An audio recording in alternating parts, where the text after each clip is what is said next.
Now, even though the U.S. Open has come to a close, we cannot get enough of the champions that make the sport so great. Joining us now, 7-time Grand Slam champion, 4-time Olympic gold medal winner, and now author of Strive, 8 Steps to Find Your Awesome. Please welcome back to GMA, Venus Williams, everybody. I can't get my voice, this talk. How are you? It's been a month of Sunday since we've been together. It's been too long. We got to change that. We do have to change that. You look fantastic. I read the book cover to cover. I'm going to talk to you about it. Thoroughly enjoyed it. But can we talk about the U.S. Open right now? For sure. I mean, 4 of the last 8 were Americans. Yes. 2 women, 2 American women, 2 American men. That was really something great for U.S. tennis. Yeah, it's very invigorating for U.S. tennis. And obviously, you know, Coco won last year. And that was great for American tennis. Great for her, too, obviously. And then this year, you know, men's in the final, France's in the semifinal. It was just very exciting. I thought Pegula was going to pull it out there. You know, it was close, and this is her first time. I know. So it's a good experience for her, and she never gives up. I really respect her as a competitor. I do, too. I do respect her as well. Yeah, we know about that, competing, you know. I bet you do. Yes. Do you miss it? You miss it?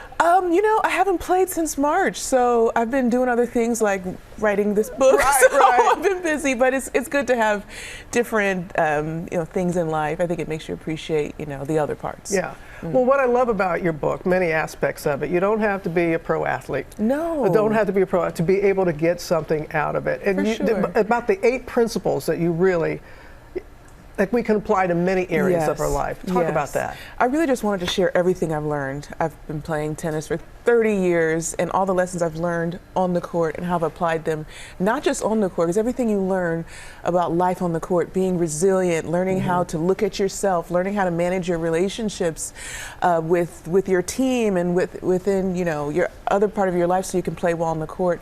I wanted to bring that and put it in words on the book. Especially this part of my life, I'm just at a place where I just want to share everything I know, and I know you know what that feels like too. You just want to give out all this information. It's like, I've got the answers, let me tell you. I don't have all the answers. And indeed, I've shared so many of my mistakes in the book, so that because it helps you get to the answer. So I love seeing people be well. And we were just talking about this before we came on the air. Wellness is not just what you eat. It's how you think. It's how you treat yourself. It's how you treat the others around you. It's how you move your body. It's all of these different things. And I don't want wellness to just be in a box, and really looking at your whole life and how can you be well in your whole life. And that's what Strive is about, those 8 steps. And it sounds like maybe too many, but it's not 8 steps to just find your awesome and be your best. And it doesn't have to be hard. It doesn't have to, because you said the 3 E's. Yes. What are the 3 E's? Yeah, it's got to be exciting. It's got to be enjoyable. It's got to be all of those things. It's got to be easy. It's got to be easy. I love it. When people say like, oh my gosh, how do you become great or live your dreams or do whatever it is you want to do? It doesn't have to be hard. If it's hard, it's not fun. When it's not fun and you hate it, it doesn't last long. And I know, I've been watching you for years too, and you've worked extremely hard, first as an athlete and now here, but it's always been enjoyable. You can see how you enjoy it. And when you do that, it's something that you can do forever. I appreciate that very much. And as I said, when reading the book and just the way you apply it in different types of areas, and you are so vulnerable. I mean, you do talk about your failures, because failure is part of the process. Oh my gosh, yes. And we don't talk about that enough. We shy away from it. Yeah, failure is just a moment. It's just a moment in time, and it teaches you what you should do or shouldn't do. And the only bad thing about failure is if you keep failing the same way. Fail another way. Let's do it again. It means like you're getting out of your comfort zone. You're taking a risk. You're living your life.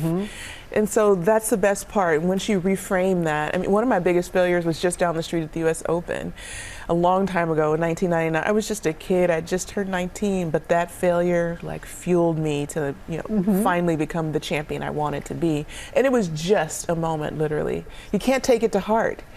I know, because 7 Grand Slam titles later, and 4 gold medals and all that. Your autoimmune disorder diagnosis, how did that propel you in writing this book as well? What is it that you wanted to share about that? Absolutely. I was diagnosed with an autoimmune disease called Sjogren's syndrome in 2011, and we had a chance to talk about it actually back then too. I remember. And it was a whole other thing for me, right? Because I've spent my whole life just pushing myself, and if you work hard enough, you'll get what you want. Guess what? Now all that's out the window. So I had to learn to overcome fear, because there's so much fear when you don't know what you can achieve and it's out of your control. And how do you handle fear, and how do you reframe it? You know, how do you think about what you can achieve and not what you can't? Because there were a lot of things I couldn't do, and not focusing on that and focusing on what I could contribute that day. And it wasn't always easy. Sometimes it's a day-by-day thing of reminding myself that every day. And I think it made me stronger and better, and opened new ways of thinking for me. So it's kind of like, we don't ask for less challenges, we ask for more skills. Ooh, say that again. Yeah. I love that. Actually, I got that from my teacher in dance class when I used to take hip hop, and he would say, we don't ask for less challenges, we ask for more skills. And I was like, yeah, let me get that skill. I did. That could be the title of your next book. Exactly. Yeah. What do you want somebody picking up this book, your book, Strive? What do you want them to come away with? I love seeing people do well, feel well, be well.